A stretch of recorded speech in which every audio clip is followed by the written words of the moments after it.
Clearly, no pun intended, off track. United States Transportation Secretary Sean Duffy blasting California's high-speed rail project set to eventually connect Los Angeles and San Francisco.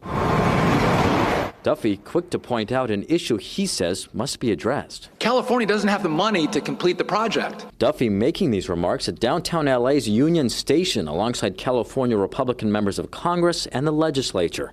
He and other high-speed rail critics note when California voters first approved the project in 2008, they were told it would cost about $45 billion.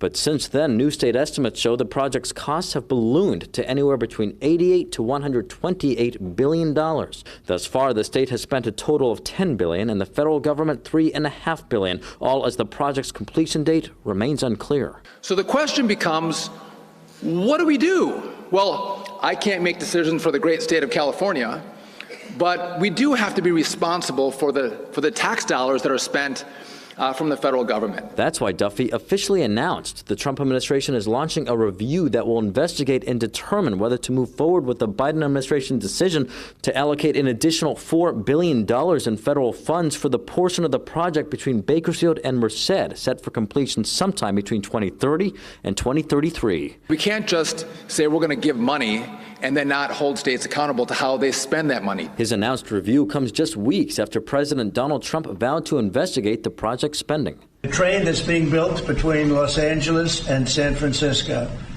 is the worst managed project I think I've ever seen, and I've seen some of the worst. It's impossible that something could cost that much. We're going to start a big investigation on that because I've never seen anything like it. Responding, the California High-Speed Rail Authority CEO wrote this, quote, "We welcome this investigation and the opportunity to work with our federal partners. With multiple independent federal and state audits completed, every dollar is accounted for, and we stand by the progress and impact of this project. California's high-speed rail is 171 miles under active construction with over 50 major structures completed, 14,700 jobs created, and more than 880 small businesses engaged." The statement going on to say the project has benefited the Central Valley economy. Still, Republicans in the legislature argue the project is unaffordable. They already introduced a bill to require the High-Speed Rail Authority provide a detailed funding plan and another bill to shift $1 billion from the project to water infrastructure and fire prevention. How we can show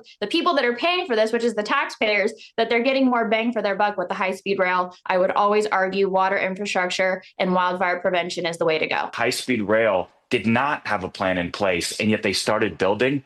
That's like putting together and starting building the basement when you don't even have the plans for the 39th floor of a 100-foot skyscraper. Who does that make sense to anybody? And it remains unclear how long Duffy's review will last and when the Trump administration will make any final decision about whether to continue funding the project. Reporting at the state capitol, covering local news that matters, Eitan Wallace, Fox 40 News.